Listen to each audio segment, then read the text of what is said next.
Este es un evento organizado por el Center for Inquiry Argentina, el CFI Argentina, el Centro para la Investigación, y aprovecho la oportunidad para anunciar que vamos a tener sede aquí en este edificio de la Sociedad Científica Argentina a partir del lunes 7 de mayo, lo cual es una buena noticia porque habíamos suspendido en enero de 2009 y ahora volvemos a estar lunes, miércoles y viernes, probablemente de 14 a 18 en el CFI. Así que por eso a algunos les dejé tarjetas para que se puedan comunicar. Bueno, hoy estamos por la presentación del libro de Eduardo Quintana. Es una breve reseña, lo más breve posible. Es periodista, diplomado en Relaciones Internacionales por la Universidad Interamericana y en Filosofía Medieval por la Universidad Iberoamericana, aparte de otros títulos. Quiero decir que Eduardo tiene 23 años, es de 1988, yo soy de 1958. Quiere decir que lo doblo en edad y más, tengo más del doble de su edad, y aparte de todos los títulos que tiene, yo lo único que hice fue cursar un año y medio de psicología y salí corriendo.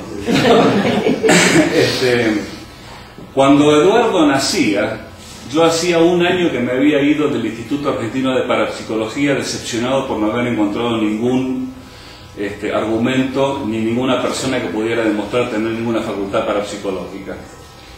Bueno, ¿qué decir de Eduardo?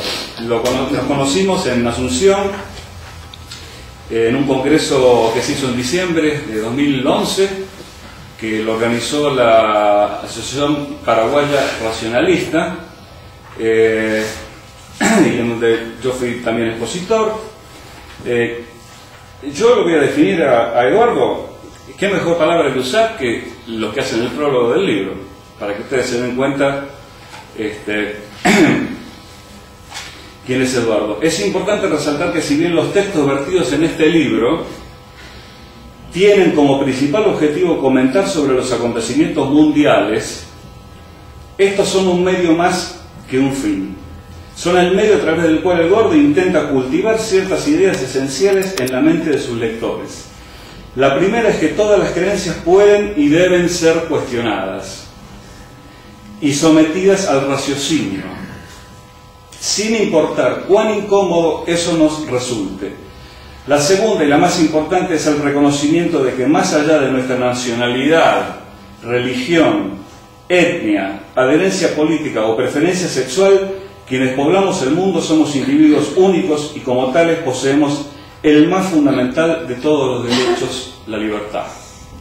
Así lo definen Alejandra Moreno y Juan José Calvizo, que son los que hacen el primer prólogo. El segundo es un poco más simpático y más, yo diría, cercano a la vida real. No quisiera ser editor de este sujeto que está al lado mío.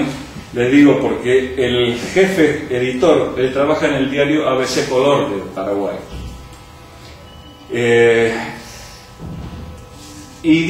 Dice así: como uno de sus jefes y editores directos en ABC Color, puedo decir que Eduardo Quintana me ha causado con sus artículos casi tantas satisfacciones como dolor de cabeza. Polémico y transgresor, le encanta forzar límites y generar reacciones. Si son de aprobación, bien. Si son de rechazo, mejor. Así lo define su editor jefe. Así que con eso ya tenemos más o menos una pintura de quién es Eduardo a los 23 años. Este es un conjunto, en este libro se presenta un conjunto de artículos que Eduardo publicó en el diario ABC Color entre 2009 y 2011. Quiero decir que a pesar de tener notas de actualidad de lo que pasaba en ese momento, abril de 2009, junio de 2009 y demás, esta compilación de notas sirve como una ayuda a memoria, porque nosotros solemos olvidarnos muy fácil de las cosas que pasan. Entonces, al tenerlos todos juntos, recordamos cosas que pasaron en el mundo que ya nos olvidamos y pasó en menos de 2 años a lo mejor, ¿no? Entonces, para quienes pronto se olvidan de las cosas, este libro es muy útil. Es apto para quienes quieren pensar y no apto para conservadores cardíacos. Los temas que trata Eduardo son muy variados: política internacional, economía, ideología, ciencia y religión. El libro está dividido en capítulos: América Latina, Norteamérica y Europa, Asia, Medio Oriente y África, ciencia, ideología y por último religión. Y estos son algunos de los títulos de las notas que contiene este libro para que ustedes se den una idea de cómo escribe Eduardo y lo que escribe. Galileo y la materia versus el príncipe de Gales. ¿Hace falta una ideología? Otro artículo se pregunta: ¿es un delito pensar libremente?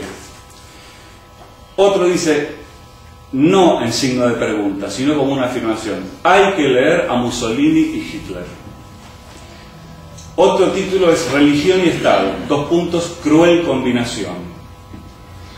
Luego otro, también polémico, Religión bolivariana, : un nuevo aporte, entre comillas, revolucionario. Para Eduardo Quintana se desata en el mundo una guerra, de acuerdo a lo que yo he leído en el libro, la del pensamiento medieval encarnado en las religiones y los fundamentalismos contra el pensamiento científico moderno. Esa es la guerra que, según yo he entendido, Eduardo sostiene que se está dando hoy en el mundo. Es un libro recomendable, en algunas partes asombrosamente frontal, pero hace pensar, llega hasta las fibras hasta de los más duros. En definitiva, es un libro a favor del progreso y en contra de cualquier dogma. Eso es todo lo que tengo que decir. Ahora los dejo con el autor para que hable de su propio libro. Gracias.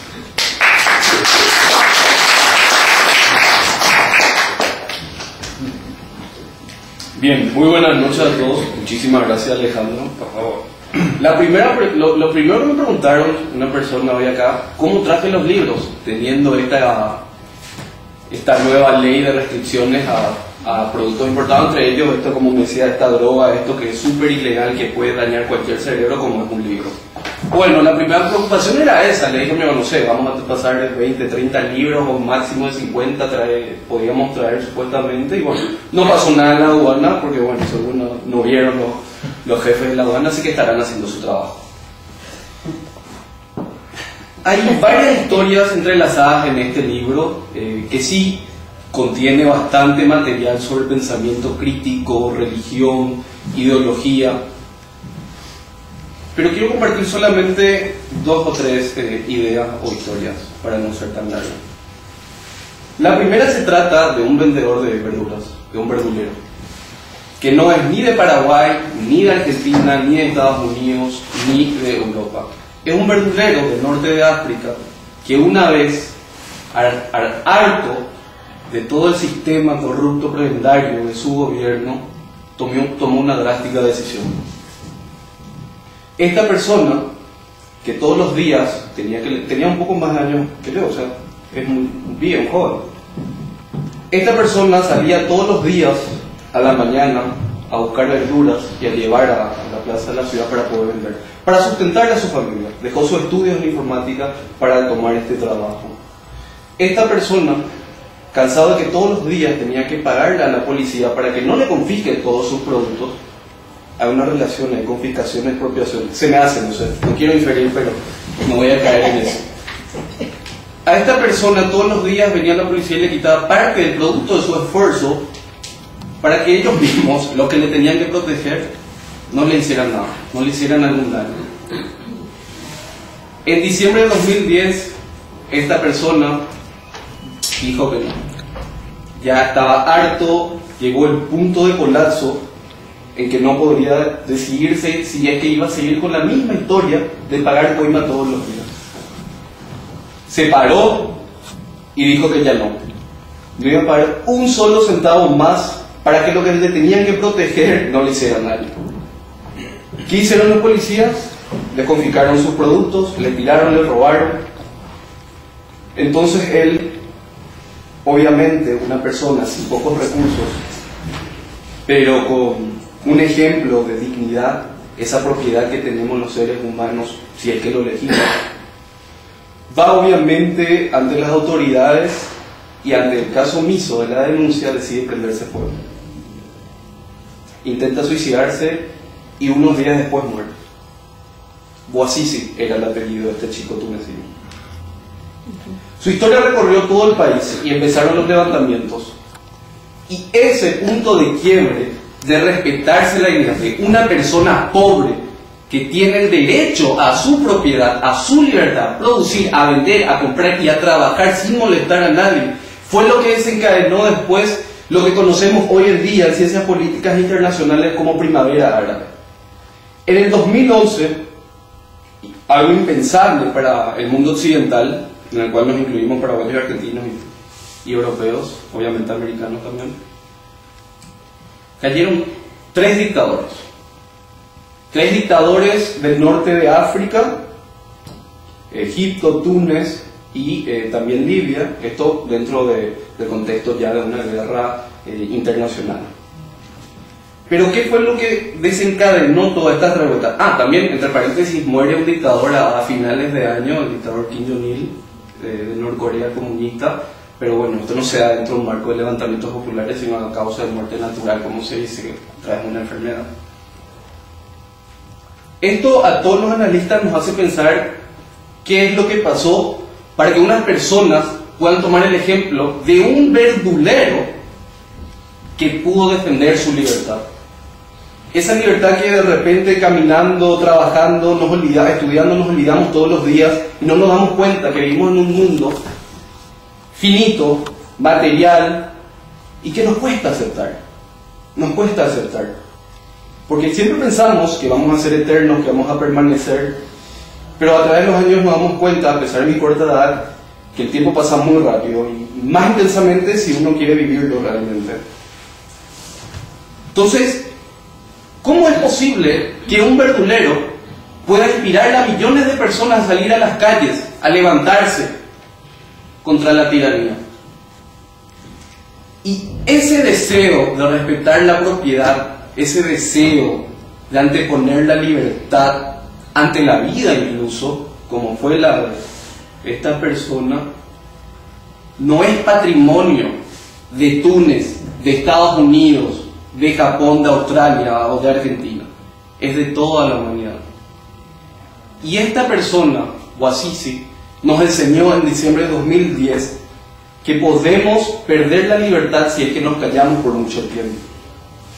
Como no encontraba solución, decidió tomar la decisión de terminar con su vida, la única que tenía. Lamentablemente para su familia obviamente se le vino todo el peso de la ley en contra de ellos, hubo persecuciones, sabemos que en Túnez hubo muchísimas detenciones, torturas, muertes, lo mismo en Egipto. En Egipto tenemos también el caso, no solamente ya de salir a manifestarse, sino la utilización de Internet o las redes sociales especialmente para, o como una herramienta nueva de hacer política, como una herramienta, no un fin, sino una herramienta que puede servirnos para realmente enfrentarnos a una tiranía. Eso fue el ejemplo, solo un ejemplo de un vendedor de verduras en Túnez a finales del 2010. Estaba revisando estos días antes de venir uno de los artículos, uno de los ensayos habla sobre Siria. Creo que está fechado, datado el 1 de mayo de 2011. Ya hacía un mes y medio de los primeros levantamientos en este país de Medio Oriente petrolero. Y la ONU cifraba los muertos entre 500 y 600. Un año después, o 13 meses después específicamente, ya se cuentan entre 9.000 a 10.000 muertos en todo este lapso de tiempo de los levantamientos. 10.000 muertos de repente puede parecer muy frío, de repente puede parecer nada trágico, algo normal si se quiere en estos países que tienen muchos problemas sociales, políticos y económicos. Pero son 10.000 vidas, o fueron 10.000 vidas, fueron 10.000 historias que se enfrentaron a algo más poderoso que ellos nunca podían imaginar: el poder arbitrario del Estado. El Estado que en teoría debería garantizar la movilidad de las personas, la propiedad, la libertad. En un principio el Estado se gesta, y discúlpenme por mencionar a la historia, como un supuesto contrato implícito entre el que va a ejecutar eso, el gobierno, y los ciudadanos. Algo que nunca existió. A nadie nunca se le preguntó. Se instalaron ahí los que tenían un poco más de poder y bueno, están casi un milenio ya con esta idea que nos siguen vendiendo, por sobre todo en las elecciones. Esta idea que en mi libro lo considero denigrante y antihumano. Denigrante porque coarta la libertad de las personas al no poder decir quién va a hacerse cargo de mi seguridad o de mi propiedad, quién va a garantizarme que yo pueda traer mis libros y vender y no tenga que estar preocupado en el aeropuerto para que me liberen los libros. O también un poco esta idea atrayente de que va a garantizarnos un bienestar social, algo que no sucede realmente. Y sí, nos van a meter la idea de que Suecia, Finlandia, Noruega son países exitosos con el estado de bienestar social, pero sin embargo nunca quieren ir a la raíz de cómo llegaron esos estados a consolidarse de esa forma y que hoy se tienen que pagar casi 60 a 80% de los ingresos en impuestos. Deberíamos hacer una revisión de cómo realmente esos estados se enriquecieron. Si fue producto del azar, si fue producto del trabajo de muchas empresas y millones de personas, o cayó algún dios escandinavo y les trajo el dinero. Pero eso es para otra discusión. Y en ese punto, algo también problemático, porque no solamente el Estado, bueno, el Estado está ahí, no solamente el Estado es el que realmente nos perjudica. Hay un mal mayor, un enemigo, como diría Hitchens, de la humanidad desde los inicios en donde las sociedades empezaban a gestarse: la religión. Y sí, es cierto, no existe más la Inquisición, no existe el Index Librorum Prohibitorum, el índice de libros prohibidos, no se les persigue a las brujas. Vivimos como en una era de la razón, en una era de Facebook y Twitter, en donde realmente nos sentimos poderosos porque llegamos al nivel civilizatorio en que podemos compartir ideas, opiniones, de repente alocadas o rebeldes si se quieren, y que nos puedan leer en nuestro propio país como a 5.000 o 10.000 kilómetros de nuestra ciudad. Pero no es así. En Irán, Arabia Saudita y otros países de África y Medio Oriente, el terrorismo estatal no solamente trabaja en contra de los individuos, sino que tiene la ayuda de la religión. Y me refiero específicamente al Islam, a esta religión machista, misógina, oscurantista, que se impone con leyes. Es súper legal apedrearle a una mujer si fue adúltera en Irán o en Arabia Saudita. Eso es verídico, eso es real y pasa hoy en día. Como también es real que una persona no puede atentar en contra de Mahoma o el profeta, como les llaman. No se puede hacer ningún dibujo de él. ¿Se acuerdan de aquellas drásticas medidas tomadas por varios islámicos, millones de islámicos, después de las publicaciones de las caricaturas de Mahoma en diarios escandinavos en el 2005 y 2006? Atacan incluso las embajadas de Noruega, Dinamarca, en Pakistán y otros países, en pos de, obviamente, la defensa de una deidad, de una religión. Estos días que estuve en la Feria del Libro, obviamente me encanta hablar con la gente, porque la mayor experiencia que tenemos o que tratamos de tener, lo que queremos conocer la realidad, es la realidad misma a través de las conversaciones de las personas. Entonces voy al stand del centro islámico que tienen acá en Buenos Aires y empiezo a entablar una conversación con uno de los muchachos que estaban atendiendo el local. Obviamente nunca, jamás me presento ni como ateo, ni como libertario, ni como nada, simplemente como una persona que tiene ganas de aprender más, que es real, tampoco estoy mintiendo. Empezamos a hablar y me regala, me obsequia el libro sagrado de ellos, que es el Corán. Y me pide por favor que no lleve al baño, que no lea el libro después de tener relaciones sexuales que no lea el libro después de comer o después de ensuciarme las manos porque estaría ofendiendo a su religión. Y yo me pregunté, bueno, si ya me regaló, es mi libro, yo puedo hacer lo que quiera con esto, si es que quiero puedo quemar, vender, cortar las páginas, hacer los famosos muñequitos de papel, pero bueno, tampoco voy a llegar a ese estado porque no es lo que me interesa, sino lo que me interesa de este punto fundamental, o de esta idea simple, tan simple como que diga, no podés llevar este libro al baño, es que atrás de eso hay toda una filosofía, hay una cosmología, una cosmogonía de vida que realmente está presente hoy en día en nuestras sociedades mundiales. Y vamos a decir, es cierto, después del 2001 cambia drásticamente la visión hacia los musulmanes y hay una mayor preocupación acerca de ellos. Y es real. Pero parece que de repente estamos muy alejados de lo que pasa en Afganistán, de lo que pasa en Irán, de lo que pasa en Arabia Saudita, de lo que pasa en Oman. Y yo me pregunto, bueno, entonces, teóricamente en Europa y América, en todo el continente, deberíamos vivir una democracia plena, como le gusta decir a los demócratas republicanos, donde podamos decir lo que queramos, donde podamos realmente sentirnos libres, tomar las decisiones que queramos convenientes para nuestras respectivas vidas, sin que una religión pese más que otra. Y es mentira. Paraguay es el ejemplo de ello, un estado laico desde 1992, después de lograr la democracia, y sin embargo hoy un sacerdote tiene un cargo de general dentro del ejército paraguayo, con un sueldo de general. Se construyen capillas católicas dentro de las universidades públicas. Se realizan cultos católicos dentro del Poder Judicial, el órgano máximo que tiene que velar por la Constitución. O sea, que los mismos jueces y miembros de la Corte, que de repente no deberían velar por cumplir el Estado laico, no lo cumplen. Pero esas son cosas mínimas, abstractas, intelectuales, si se quiere. Pero ¿qué me dicen de Paraguay, un país con la más alta tasa de mortalidad de mujeres a causa de abortos mal practicados? En todo el país, principalmente en el interior, existen clínicas clandestinas. Obviamente el aborto es ilegal en Paraguay, como en muchos países latinoamericanos.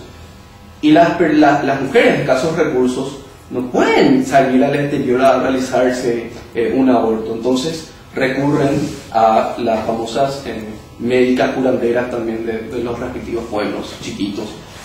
Y por falta de higiene, falta de buenos cuidados y de instrumentos, mueren. Y esas son vidas, son historias, son existencias que ya no van a continuar a causa de esto. Recientemente, uno de los líderes del movimiento gay allá en Asunción tuvo que venir hasta la ciudad de Rosario para casarse con su novio, porque la homosexualidad es una perversión en Paraguay, como en el resto de los países latinoamericanos. Es todavía como una enfermedad, si se quiere. Es por eso que yo siempre apunto no solamente a la defensa de la libertad, sino también una defensa acérrima de la ciencia, porque sin ciencia no podemos hacer nada hoy en día. Y en este contexto van a decir, bueno, ¿de qué? Bueno, es la era tecnocientífica, pero en la era tecnocientífica, señores, todavía seguimos creyendo que el fin del mundo viene el 21 de diciembre. Y se venden millones de libros acerca de ello. Yo estoy haciendo una investigación justamente sobre el tema, y en Asunción encontré, en Asunción, la capital de Paraguay, un 80% de los libros sobre el 2012 son a favor de lo que podría pasar el 2012, o su vertiente de que el fin del mundo realmente es una transformación espiritual y que el verdadero fin del mundo viene en el 2025. Así que tenemos tiempo todavía. Y de ese 15 a 20% de libros ponen las dos versiones. Las dos versiones de que sí puede pasar como de que no. Entonces yo me pregunto, ¿por qué no podemos tomar posiciones intelectuales? ¿Qué es lo que realmente hace que una idea sea mejor que otra y por eso funcionan ciertas cosas y otras no? La realidad. En la realidad podemos ver si realmente, valga la redundancia, algo resulta o no. Lo que no resulta hay que descartarlo. Y en este caso también, como decía, leía Alejandro, hay un ensayo sobre el príncipe de Gales, Carlos, que había despotricado contra la idea mecanicista, materialista de Galileo hace un par de años. deconstruyendo un poco esa visión que tenemos los ateos de que existe una sola realidad y esta realidad es finita y es material y no existe lo espiritual, no existe la trascendencia, etc. A nivel metafísico estoy hablando. Y en este contexto yo afirmo, porque no voy a poner las dos posiciones, es cierto, vivimos en la era tecnocientífica, pero en esta era de la razón, de la ciencia, de la tecnología, millones de chicos siguen muriendo de hambre en África. Muchísimas mujeres siguen muriendo a causa de abortos mal practicados en distintos países de Latinoamérica. Y lo que es peor, muchos siguen muriendo a causa de religiones perversas que siguen esos sistemas. Así que, señores, el Islam es cierto, es un gran problema para el mundo, pero el cristianismo también. Todas las versiones fundamentalistas de las religiones son dañinas para la libertad individual. Afirmar que la tierra no es plana es delito en algunos países. Parece tan ridículo, pero es así. Se sigue pensando cuadradamente si existe el término. Y si no existe, bueno, lo decimos igual. Así que en este libro pueden encontrar varias ideas. Muy poco van a encontrar de ideas mías, porque yo lo que trato de hacer es recalcar lo que ocurre en la realidad. ¿Para qué? Para ver si existe realmente un problema o vivimos en un paraíso. Y no, al venir acá yo tenía la preocupación de que me iban a pasar los libros, así que bueno, sí, también incluye un artículo sobre Argentina. No les quiero comentar porque bueno, quiero que ustedes mismos critiquen, pero es sobre un caso emblemático en el 2010 cuando Cristina dio un discurso, Cristina Fernández, perdón, la señora presidenta, de que quería cambiar el mundo.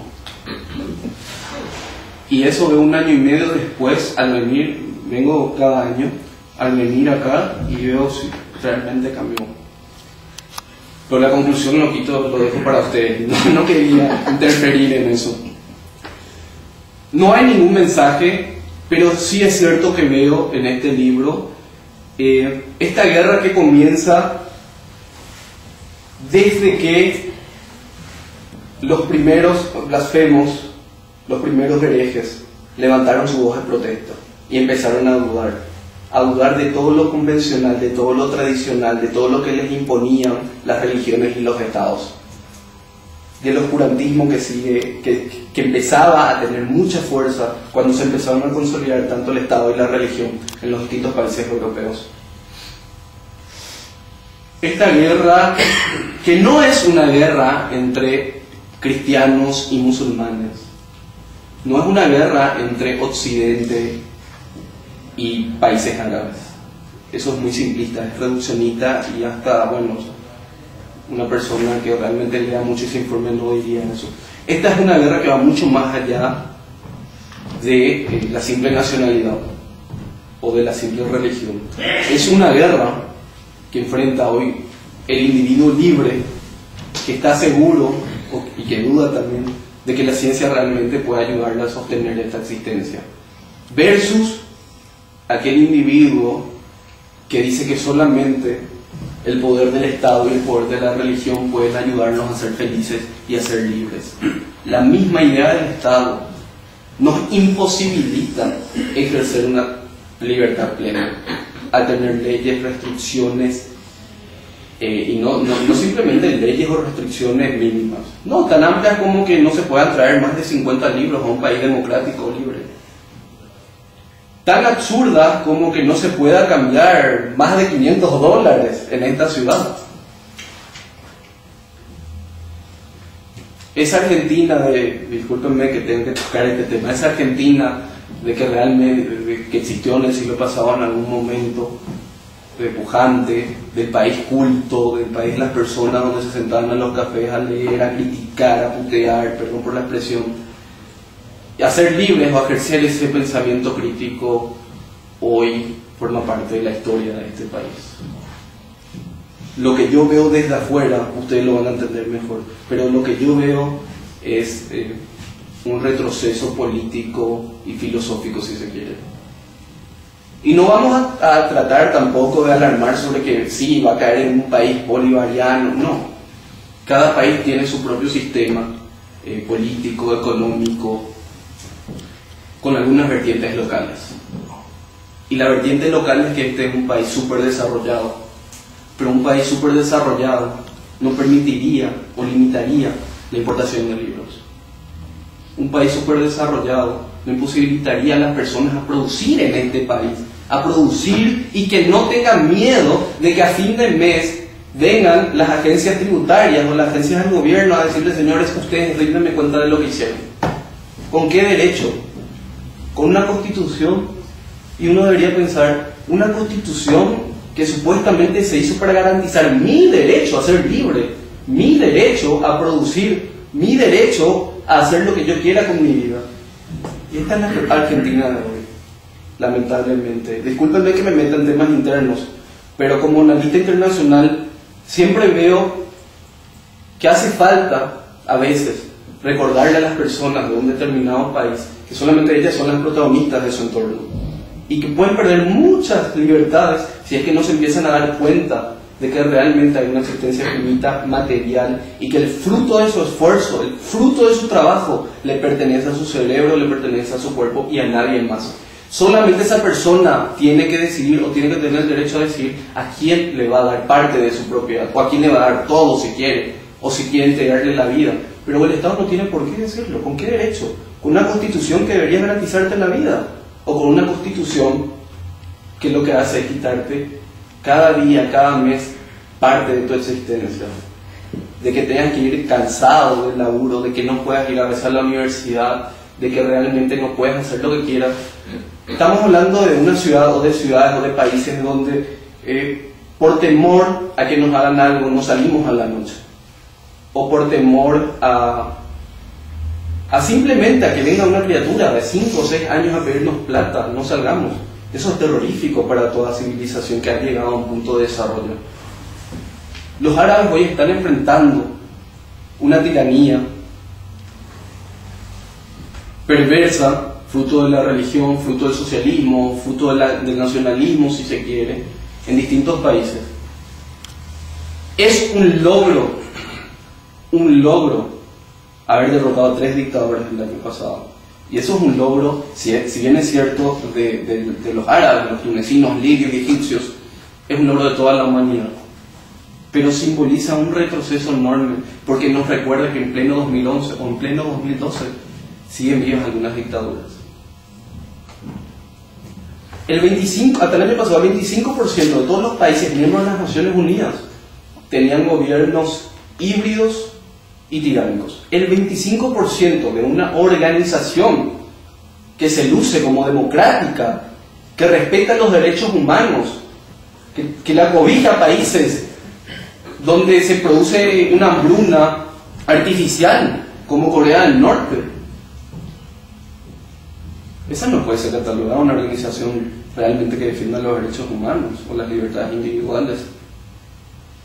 Funcionó mejor Twitter, Facebook el año pasado que las propias Naciones Unidas. Y a pesar de que el gobierno Mubarak en Egipto haya cortado Twitter o otras redes sociales, se las ingeniaron para pasarse mensajes a través de celulares, crear redes, producto del esfuerzo humano, de la inteligencia. A ese logro han llegado. Pero un año después también hay que decir que hay más lamentaciones que triunfos. El islamismo avanzó enormemente en estos países y probablemente caigan en algún tipo de teocracia mínima. Está en peligro. No es para alarmar, pero existe esa posibilidad. Y para cerrar, porque no quiero ser muy aburrido, sé que muchos se tienen que ir enseguida, no sé si hay subte todavía hasta ahora o lo que sea, se vive en una ciudad insegura, pero hay que tener presente de que la vida es el momento que nos pasa continuamente con distintos hechos, incluyendo esta presentación, y hay que tratar, sí, de aprovecharla al máximo, de disfrutar al máximo, porque es obvio, puede ser que yo sea ateo, pero no tengo una visión nihilista de la existencia de que vacía, como nos dicen algunos, sino que hay mucho más que eso atrás del escepticismo o del ateísmo también que propongo, que es realmente, señores, dense cuenta que hay una sola vida y por lo tanto son libres de elegir la mejor forma que les parezca a ustedes, y que eso ningún presidente, ninguna presidenta, ningún líder religioso puede quitarle jamás. El año pasado, o en el 2010, fue un verdulero el que nos recordó eso, no fui yo. Fue un verdulero tunecino que está muerto. Pero hoy puede ser un canillita de la ciudad de Buenos Aires, puede ser un vendedor de la 9 de julio, un vendedor ambulante, un africano, etc. Pero acuérdense de que el silencio es lo que ayudó a consolidar a las tiranías en este país también, que sufrió de varias tiranías, y el mío. Pero siempre se llega al punto de quiebra, al punto de colapso, donde ya es imposible aguantar tanta miseria humana, tanta repugnancia política. Y ese es el momento donde puede haber una gran transformación política, social, económica, o se camina para atrás. Y Latinoamérica lamentablemente hizo lo segundo en estos últimos años, y lo está haciendo todavía. Pero bueno, si es que un vendedor de verduras pudo cambiar la historia de su país, uno puede cambiar su propia historia. Así que bueno, le agradezco a todos por venir. Estamos. Muchas gracias.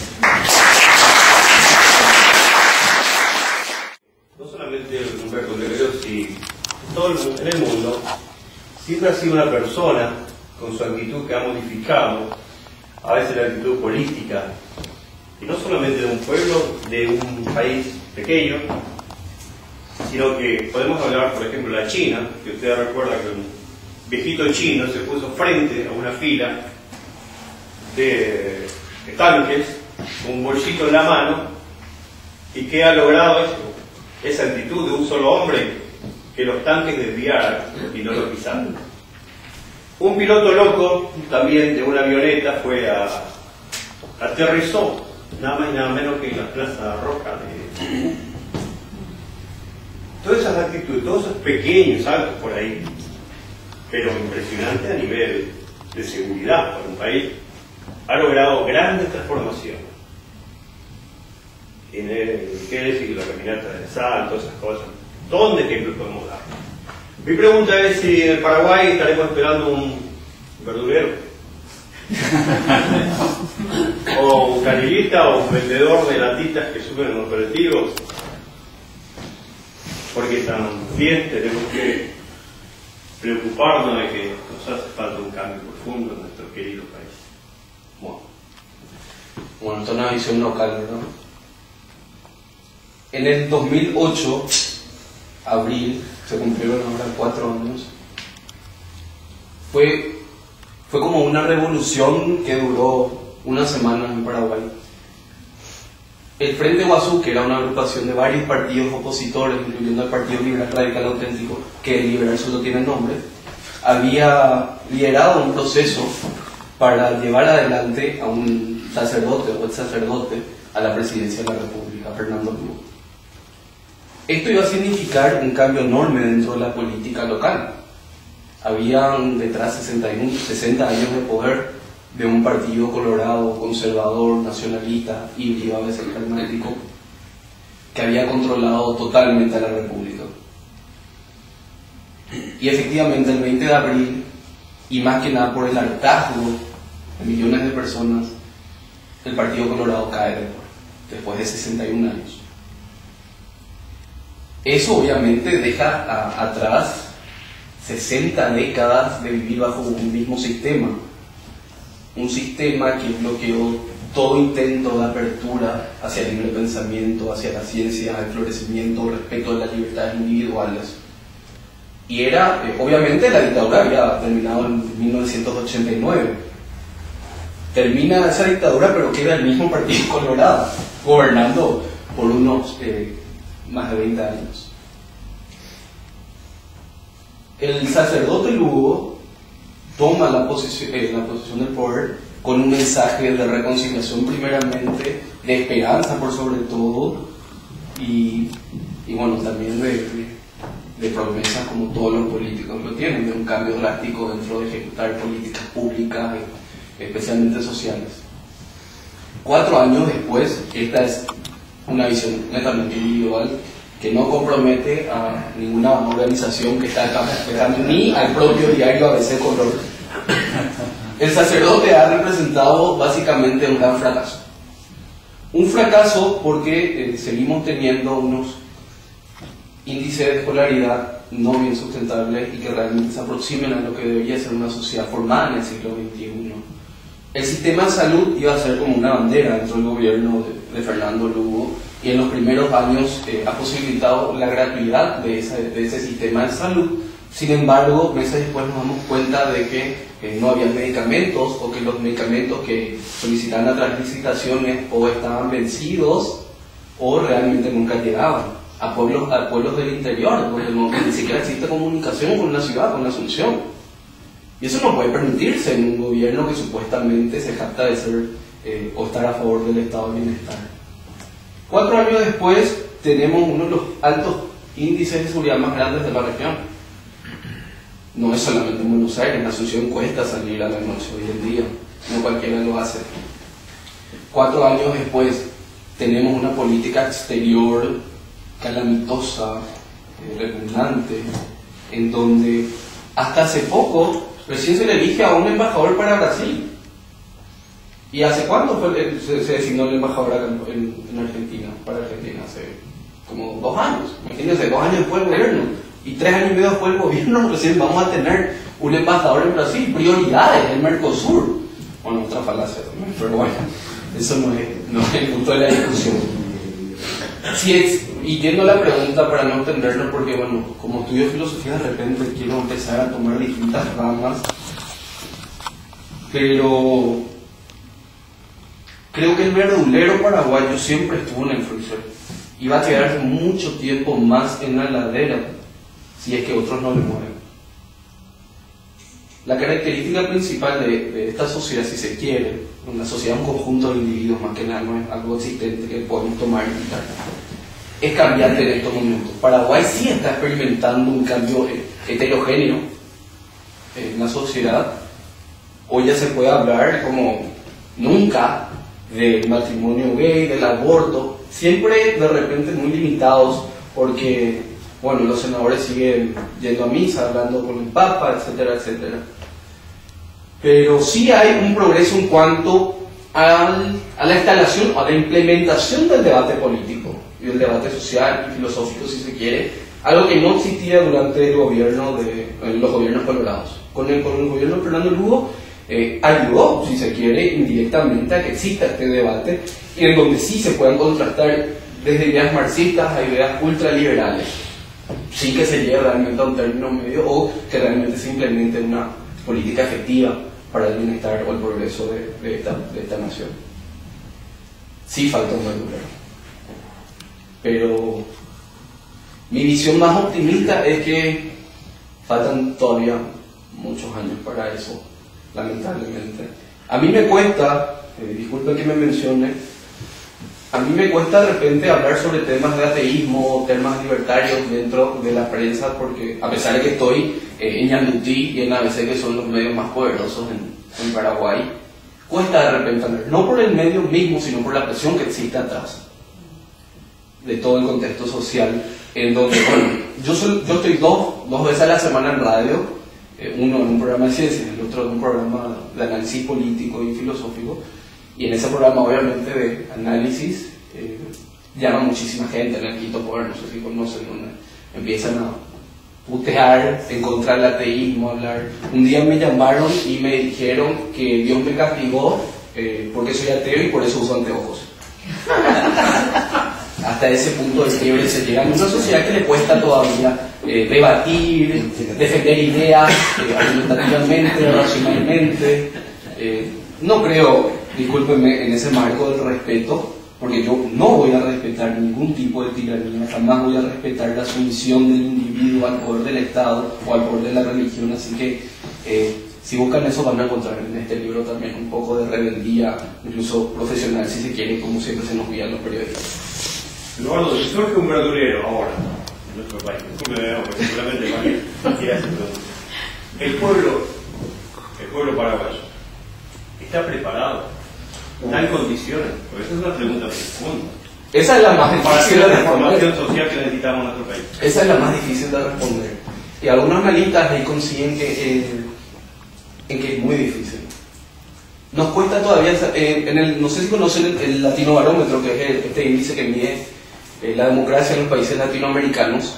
Paraguay siempre sale en último lugar, porque las personas siguen defendiendo un sistema tiránico autoritario para que les gobierne y anteponer la seguridad ante todo, antes que la libertad, el derecho a la propiedad, etc. Así que cuesta bastante, pero ahí tenemos otro condimento, y con esto termino, de que ahora sí hay, más que nada mi generación, y arrastrando con mucha fuerza a la de nuestros padres, que son los híbridos, por así decirlo, a una sociedad un poco más heterogénea.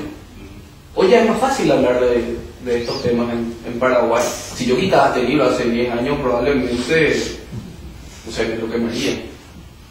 Sí, he recibido varias amenazas también por mis posiciones políticas y filosóficas en Asunción. La gente a veces, si yo me voy caminando o salgo de un restaurante o un bar, sí me gritan por ser ateo o por ser libertario. Pero ese es el precio que hay que pagar. Y si uno está dispuesto a pagar el precio del desprecio, vamos a estar preparados.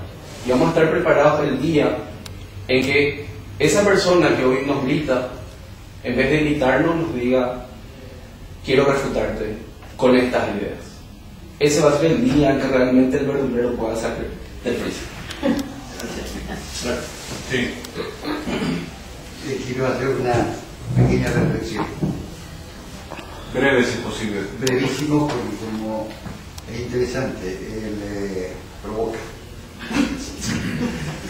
El problema que yo siempre estuve mirando en nuestro país,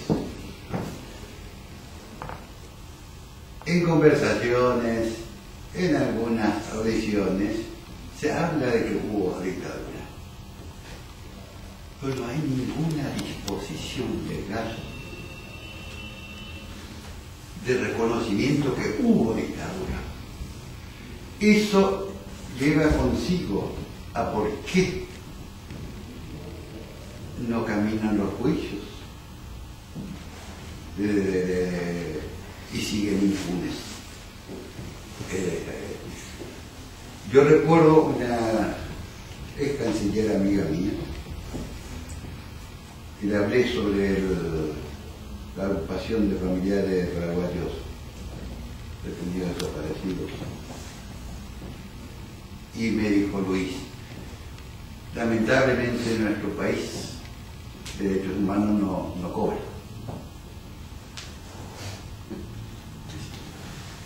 ¿Por qué? No hay un corte. Y no me diga porque están los colorados. No, absolutamente. Tu medio, donde tú escribes. El Parlamento hace rato que no es unipartidario. No. Cuando estaba la administración colorada, la mayoría era opositora, y hoy día es así. Entonces, nos cuesta. Y hasta que nos lleguemos, creo, por eso es otra provocación, de lograr un reconocimiento desde el Estado que hubo dictadura. En Chile, cuando se empezó a hablar con nombre y apellido contra Pinochet, cuando el juez Garzón lo retuvo, pero no bastó con eso, no. Cuando descubrieron sus cuentas en Hong Kong, ahí recién, porque era el general, después de muchos años como se dice, de la concertación democrática, cae. Paraguay no sucedió todavía eso. Ya, si es que hay que darle algún mérito, me cuesta muchísimo al gobierno de Fernando Lugo, es tratar de poner en política pública el tema de los derechos humanos. La Comisión de Verdad y Justicia, que fue la encargada de investigar todos los hechos ocurridos durante la dictadura de Alfredo Stroessner, de 1954 a 1989, empezó con el gobierno colorado de Nicanor Duarte Frutos, antes de Lugo, y Lugo es el presidente, o fue el presidente encargado ya de brindar el informe a toda la sociedad paraguaya de este trabajo de varios años, de esta comisión. Y en agosto de 2008, unos días después de asumir en el Teatro Municipal de Asunción, pide perdón a todas las víctimas. Pide perdón por parte del Estado paraguayo. Pero este reconocimiento, que también se da con la Defensoría del Pueblo, que les indemnizó a muchas víctimas, a otras no víctimas,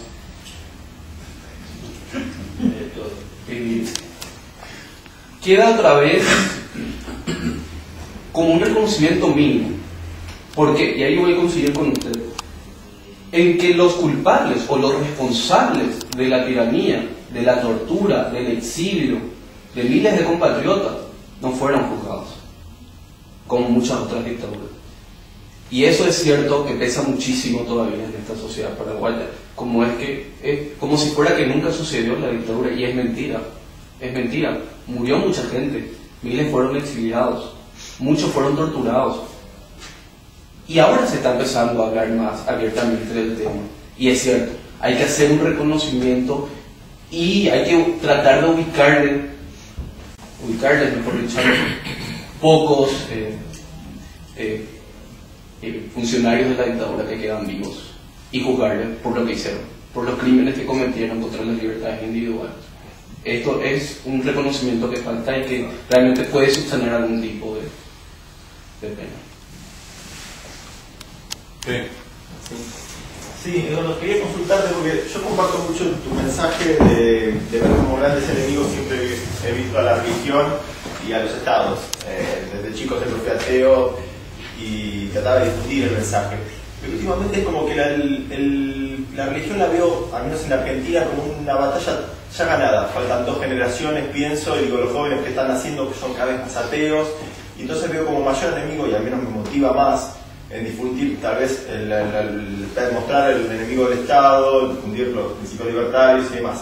Y la religión la dejo un poco de lado, por más que piense exacto que es un gran enemigo, porque la veo ganada y no me motiva.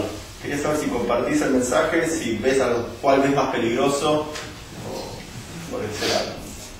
Ya.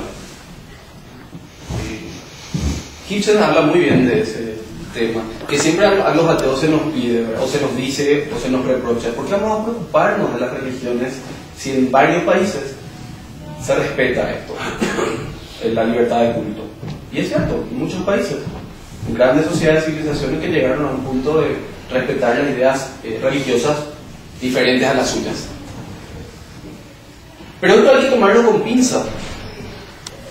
En el 2001, el siglo XXI comenzaba con uno de los peores ataques terroristas de la historia de los Estados Unidos. 3.000 personas muertas en uno de los países emblemas de la democracia o del republicanismo. 3.000 personas muertas en nombre de una promesa de un paraíso con 70 vírgenes para cada terrorista. En un país que respeta la libertad de culto. Bueno, y sí, ahí hay otros contextos. Hay temas políticos, hay temas sociales de distintas facetas. Pero la raíz de este mal es religioso. No podemos descartar eso.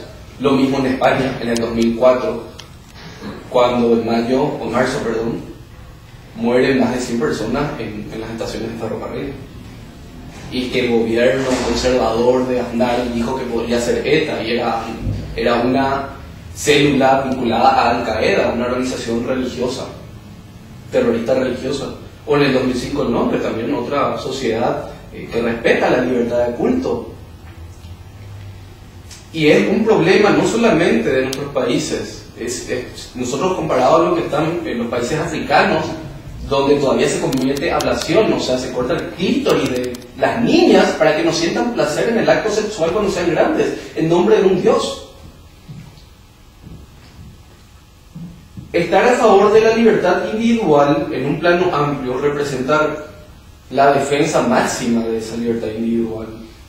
Y en Paraguay, por ejemplo, sí tenemos problemas con la religión. El Estado sigue dando millones de guaraníes a que la iglesia tenga sus centros de estudio, hospitales. De repente esto puede ser visto políticamente como algo bueno, pero se está utilizando el dinero de los impuestos de todos los paraguayos, de ateos, judíos, cristianos, protestantes, etcétera, etcétera.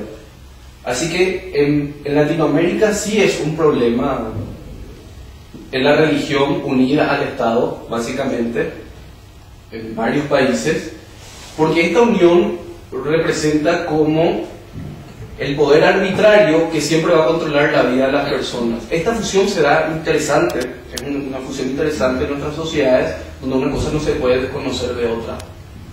Y sí, es cierto, en Argentina tal vez se respete, pero en Paraguay, en El Salvador, Perú, Brasil, son otras historias.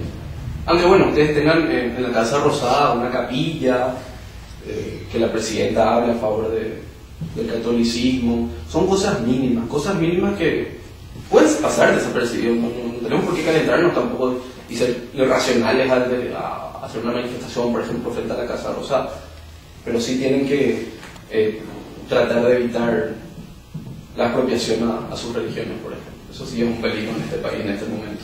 Perdón, Eduardo, yo quería agregar algo con respecto a lo que decías vos, que más que de religión yo hablaría de mentalidad religiosa, porque puede haber religiones seculares que no necesariamente invocan a un Dios. Tal vez el psicoanálisis se ha transformado en una religión, es una religión secular. Así puede ser un dogma político, por ejemplo, un partido político. El kirchnerismo. Bueno, eso